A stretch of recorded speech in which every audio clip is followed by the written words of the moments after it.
Te damos la bienvenida a un nuevo audio de la hora silenciosa de Palabra de Vida, donde líderes alrededor del mundo compartirán con nosotros. El día de hoy escuchamos a... Hola, Dios te bendiga.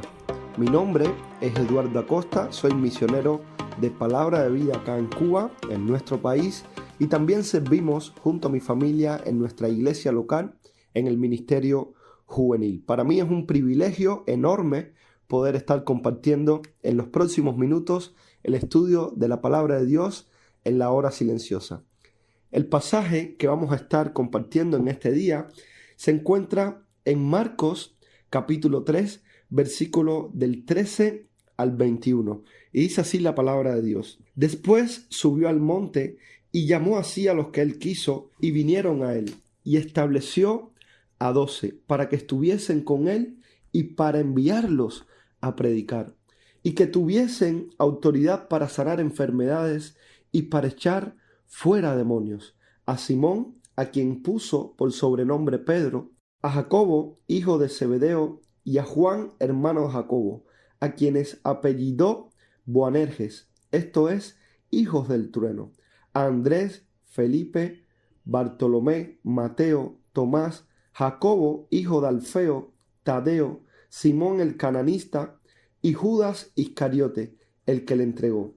Y vinieron a casa, y se agolpó de nuevo la gente, de modo que ellos ni aún podían comer pan. Cuando lo oyeron los suyos, vinieron para prenderle, porque decían, está fuera de sí. Sin duda es un pasaje hermoso de la palabra de Dios y muestra ahí el llamamiento de parte de Jesús a los 12 discípulos, a sus discípulos. Y hay varios principios que queremos resaltar en estos versículos y quiero comenzar diciéndote algo. Jesús siempre toma la iniciativa. No hay nada que podamos hacer por nuestras propias fuerzas, por nuestros propios medios. De hecho, nosotros estábamos perdidos en nuestros delitos y pecados cuando Cristo nos rescató.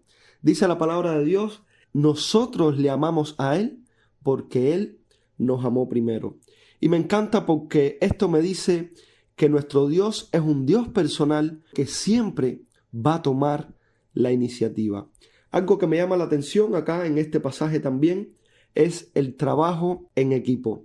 Y es que Jesús pudiese haber hecho la obra él solo, pudiera haber predicado, pudiera haber comunicado el mensaje, pero se rodeó de hombres que dice la palabra de Dios que eran del vulgo y sin letras, pero aún así les dio la oportunidad y les dio la responsabilidad de anunciar el mensaje, de predicar el reino de Dios. Una pregunta, si estás en una posición de liderazgo, ¿estás pensando que puedes hacer el ministerio o la obra de Dios solo?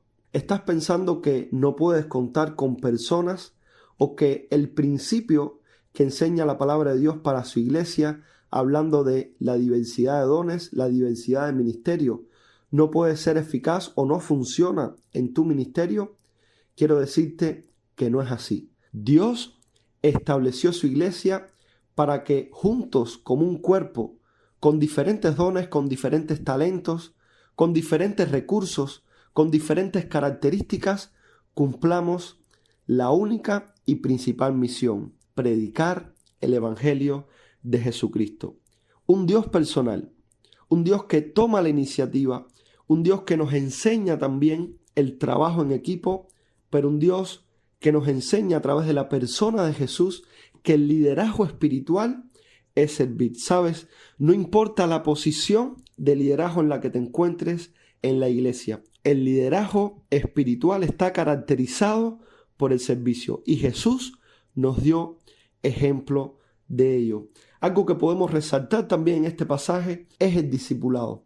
Y te hago una pregunta. ¿Cuántos años llevas de creyente? ¿Cuántos años llevas conociendo, estudiando la palabra de Dios, visitando una iglesia local? ¿Tienes ya un discípulo? ¿Estás invirtiendo en la vida de algún joven? Si eres una mujer y tienes experiencia, estás casada, ¿estás invirtiendo en la vida de alguna jovencita que pueda ser desafiada a vivir para agradar al Señor? ¿Estás discipulando a algún joven de tu iglesia? No importa la edad que tengas, no importa si te convertiste hace poco al Señor, no importa si no conoces todos los versículos de la Biblia. Si ya conoces y recibiste a Cristo por medio de la predicación del Evangelio, ¿sabes? Puedes compartir el Evangelio.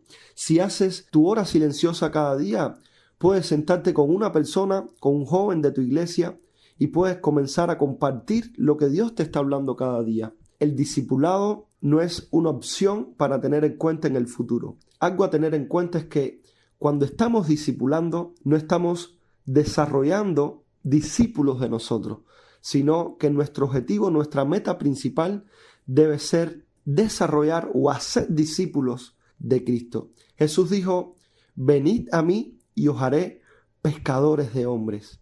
Algo que veo también, por ejemplo, en el versículo 20, y dice: y se agolpó de nuevo la gente, de modo que ellos ni aún podían comer pan.